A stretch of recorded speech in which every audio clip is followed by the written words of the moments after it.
Ouais, vidéo depuis une baignoire. Clin d'œil à la copine Noémie Delattre. Alors, la vie d'une artiste féministe. Donc, hier, je suis arrivée à Biarritz. Ce matin, on se réveille avant 7h pour aller mettre en place la salle du Colisée à Biarritz.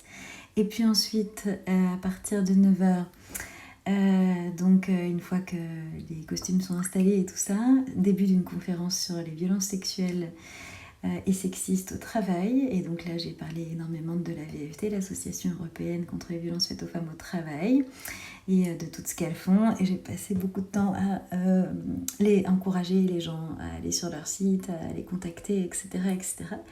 Et puis à parler de ce qu'elles m'avaient appris en formation aussi. On a fait un quiz sur le harcèlement pour connaître nos droits, entre la législation sur le harcèlement, sur les agressions sexuelles, etc. D'ailleurs, un jour, on pourra la faire en vidéo.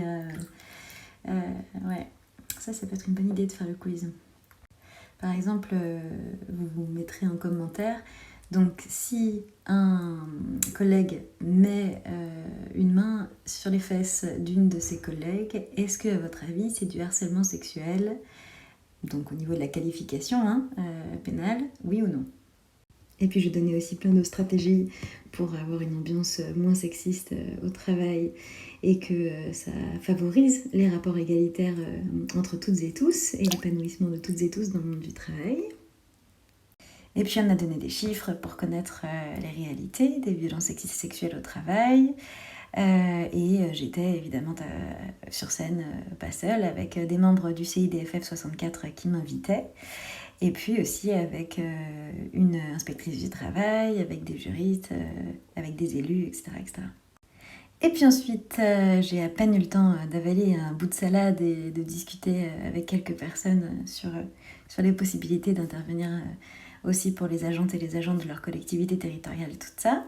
Et puis j'ai enchaîné avec ma spectacle Compte à rebours dans une version qui était adaptée pour adultes et ados, puisqu'il y avait des lycéennes et des lycéens en première et terminale de lycées généraux et ou professionnels. Et puis ensuite, on a eu un débat avec les élèves et la reste de la public, puisqu'il y avait aussi de la toute publique. Donc là, j'ai remis ma casquette de conférencière et de formatrice que j'avais le matin, après avoir mis ma casquette d'artiste. Et puis après, les spectacles, ce qui se passe, c'est qu'il y a énormément de femmes qui ont besoin de partager ce qu'elles ont vécu, qui ont besoin d'être écoutées aussi. Et donc là, j'ai mis ma casquette de militante féministe et d'écoutante et d'accompagnante. Du coup, de 7h du matin à la maintenante, je n'ai pas arrêté. Et puis demain, on recommence à La Roche-sur-Yon.